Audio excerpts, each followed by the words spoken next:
Alors bonjour, comme je suis content de vous retrouver. On s'est jamais vu, mais je suis content de vous retrouver. C'est pas tous les jours qu'on a la chance de parler du français. Oui, j'ai pas dit parler en français, mais bien parler du français. Et là, calmez-vous, quand je vous dis parler du français, je suis pas là pour vous parler de mon voisin français qui commence toutes ses phrases par « Ouais, bah, du coup, Rachid... Je suis accompagné d'Alexandre Warnet, consultant stratégique en participation citoyenne et animateur d'événements. C'est-tu une façon trop longue pour juste dire géo en ville? Ce que je fais essentiellement, c'est que j'arrive en renfort avec des organismes, des villes, des ministères ou des gens de la société civile qui veulent consulter des gens, participation citoyenne. Donc, consultation publique, par exemple, d'une ville qui veut refaire un parc, qui veut consulter les citoyennes et les citoyens sur comment est-ce qu'on va faire ça, ou encore sur un nouveau projet de règlement ou de loi. Donc, moi, j'arrive pour aider à designer la démarche. Puis quand l'événement de consultation arrive, bien, je suis là pour l'animer. Ça prend une grande ouverture d'esprit puis une grande écoute pour savoir dans les deux cas ce qu'ils veulent puis arriver à une entente.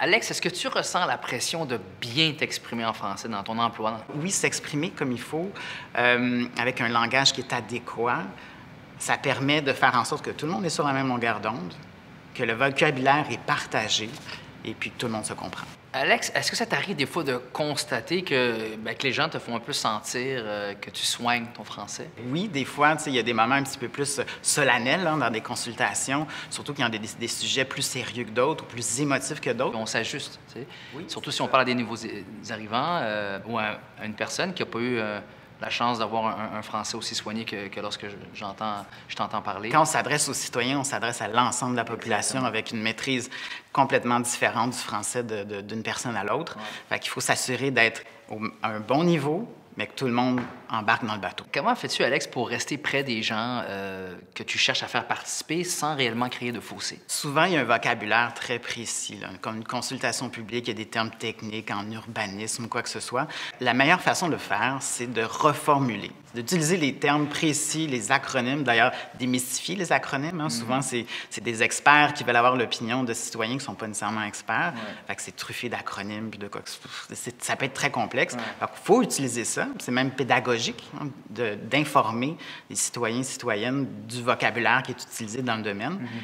Mais pour s'assurer que tout le monde embarque puis a bien compris, c'est de reformuler. Au-delà du fait que tu représentes, en fait, en quelque sorte des villes, est-ce que bien t'exprimer en français t'est utile autrement qu'au travail? La façon dont je m'exprime, il y a le rapport de confiance avec le client aussi. Ouais. Fait que le fait d'utiliser un bon français, ça rassure. Mais ça arrive à un moment donné que ça bloque. Ça bloque avec peut-être une communauté, avec certains citoyens.